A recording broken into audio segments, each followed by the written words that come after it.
హామీలు అమలు చేయలేక ప్రజా సమస్యలను డైవర్ట్ చేస్తున్నారని మాజీ మంత్రి ఆర్కే రోజా మండిపడ్డారు. ఎన్నికల ప్రచారంలో చంద్రబాబు లేనిపోని హామీలు ఇచ్చారని, అధికారంలోకి వచ్చాక ఇచ్చిన ఏ ఒక్క హామీని నెరవేర్చలేదని ధ్వజమెత్తారు. ఆమె మీడియా సమావేశంలో మాట్లాడుతూ రైతులు, మహిళలు, నిరుద్యోగులను మోసం చేశారని దుయ్యబట్టారు. అక్రమ కేసులకు వైఎస్ఆర్సీపీ నేతలు ఎవరూ భయపడరని ఆర్కే రోజా అన్నారు. యాసంగి పంట కొనుగోలులో కేంద్రాలకు వచ్చే నాణ్యమైన ధాన్యాన్ని సత్వరమే కొనుగోలు చేయాలని జిల్లా కలెక్టర్ కోయ శ్రీహర్ష కోరారు. జిల్లా కలెక్టర్ కోయ శ్రీహర్ష రామగిరి మండలంలోని బేగంపేట, నవాబుపేట, కల్వచర్ల గ్రామాల్లో ఐకేపీ ద్వారా ఏర్పాటు చేసిన ధాన్యం కొనుగోలు కేంద్రాలను అదనపు కలెక్టర్ రెవెన్యూ వేణుతో కలిసి ఆకస్మికంగా తనిఖీ చేశారు. ఈ సందర్భంగా మాట్లాడుతూ రైతులకు ఎటువంటి ఇబ్బందులు రాకుండా నాణ్యమైన ధాన్యం కొనుగోలు ప్రక్రియ జిల్లాలో జరగాలన్నారు. కొనుగోలు చేసిన ధాన్యానికి వెంటనే చెల్లింపులు పూర్తి చేయాలన్నారు. ఈ రోజు ఆ మోసం గురించి ప్రజలు డిస్కషన్ పెడితే దాంట్లో నుంచి బయటకి ప్రజల్ని తీసుకురావడం కోసం డైవర్షన్ పాలిటిక్స్ చేస్తున్నారు.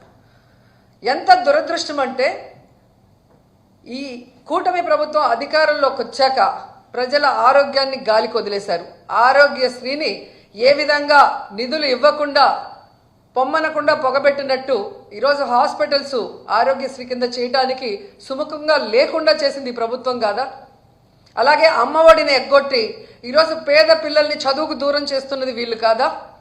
అలాగే రైతులకి అండగా నిలబడాల్సిన ప్రభుత్వం రైతుల వెన్నెముకలు విరుస్తూ వాళ్ళకి ఇవ్వాల్సినది ప్రామిస్ చేసి కూడా ఇవ్వకుండా మోసం చేసింది నిజం కాదా అని అడుగుతున్నా. ఇవన్నీ ఒక ఎత్తు అయితే ఈరోజు రాష్ట్రంలో అవినీతి ఎంత విచ్చలవిడిగా జరుగుతుందో అందరూ కళ్ళారా చూస్తున్నారు.